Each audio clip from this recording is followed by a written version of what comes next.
Good morning everyone. আজি বনাবলৈ গৈছো বুটৰ দালি। আজি ভাবিলো ব্ৰেকফাষ্ট বুটৰ দালি দিয়ে কৰো। সো বলকচোন বনাও। এটো এটা বইল হ'ব একদম লো ফ্লেমত ফৰ হাফ এন আৱাৰ। আনফালে মই বনাম আলু পৰঠা। তাৰ কাৰণে মই পিয়াজ কাটি লৈছো। এফালে আলুখিনি মই মেশ কৰি দিম। ইয়াত মই অলপ ভোট জলকীয়া কাটি দিছো আৰু অকমান মিঠাতেল দি দিম। মোৰ ষ্টাফিং ৰেডি। পেনত অকমান অইল দি পেলাই মই ফিলিংছখিনি অকমান টোষ্ট কৰি লওঁ। মই আলু পৰঠাত দিয়া ফিলিংছখিনি এনেকৈ মই ভাজি লওঁ অকমান তেলত দি পেলাই। তেতিয়া মানে ইয়াৰ ফ্লেভাৰটো বহুত ধুনীয়া আহে। আলু পৰঠাৰ কাৰণে মোৰ ষ্টাফিং ৰেডি। মই পাকঘৰত ব্ৰেকফাষ্ট বনাই থাকোঁতে ওলাই আহি দেখোঁ যে মায়ে পাচলি ছিঙি আছে বাৰীৰ। তাকে ভাবিলোঁ আপোনালোককো অকণমান দেখাই দিওঁ আমাৰ বাৰীত কি কিনো পাচলি আছে। তেতিয়াহ'লে বলকচোন চাওঁ। বা এইখিনি ইমান ওলালনে? ওলাই আছে পাতৰ তলতহে বস্তুবোৰ থাকে। বাপৰে বাপ, মানে মই পাগল হৈ যাম দেই। ইমান আৰু নোৱাৰি আৰু খাবলৈ।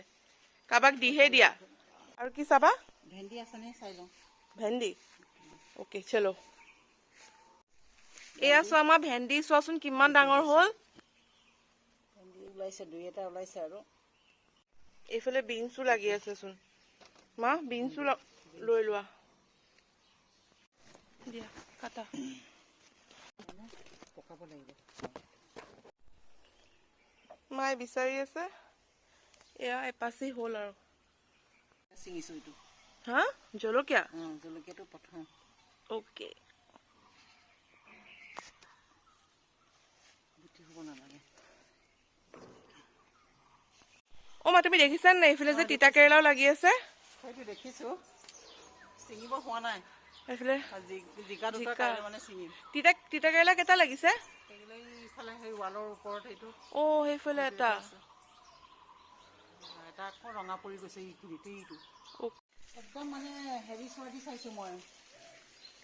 যেনেকৈ হেৰি চাই যে বস্তুটো যিমান বস্তু ডাঙৰ নহওক সদায় লাও পাতৰ তলত। লাওটো যিমানেই ডাঙৰ নহওক সদায় পাতৰ তলত। কিমান বাচি থাকি যেনেকৈ চাই আছোঁ।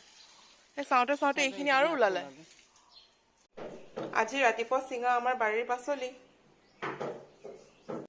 এইফালে মই বুটৰ দালি বনাবৰ কাৰণে আদা নহৰু পিঁয়াজ কাটি থৈছোঁ। এতিয়া এইখিনি মই তৰকা দিম। ইয়াত মই অকণমান তেল দি লৈছোঁ। তেল বেছি নিদিওঁ, কমকৈ দিম। পিঁয়াজখিনি ৰঙচুৱা হোৱাৰ পিছত ইয়াত মই আদা নহৰু পেষ্টটো দি দিছোঁ। আদা নহৰু পেষ্ট দিয়াৰ পিছত ইয়াত মই অলপ কচুৰি মেথিও দি দিছোঁ। স্মেলটো খুব ধুনীয়া আহে। যিহেতু মই নিমখ বইল কৰোঁতে দি